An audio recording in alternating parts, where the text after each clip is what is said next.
بسم اللہ الرحمن الرحیم۔ سید شہنشاہ حسین نقوی ہوں۔ آج مجھے اسلام آباد میں مرکزی امام بارگاہ میں خمسے کی چوتھی مجلس سے خطاب کرنا تھا۔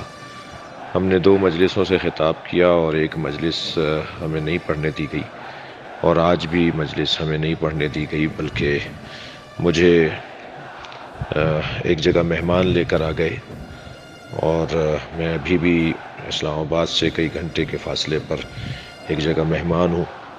کوئی بے احترامی، کوئی وہ نہیں، بلکہ بہت ہی احترام کے ساتھ کچھ ہم نے اپنی قومی مسائل اور کچھ مطالبات ان کے سامنے رکھے ہیں، اور ہم محب وطن پاکستانی ہیں۔ ہم نے ہمیشہ وطن سے وفاداری اور امام حسین کی عزاداری، یہ 2 ہی باتوں کو فوکس رکھا ہے، اور انہی 2 باتوں پر اپنی توجہ رکھی ہے۔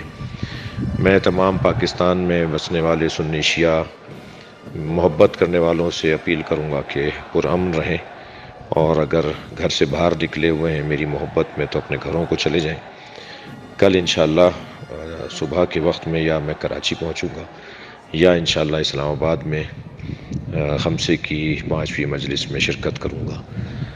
آپ تمام مومنین سے گزارش ہے کہ میری خیریت سے آگاہی پاتے ہوئے پاکستان کی سالمیت کے لیے اور محبان اہل بیت کی امور کی بہتری کے لیے اللہ کی بارگاہ میں دعا فرمائیں۔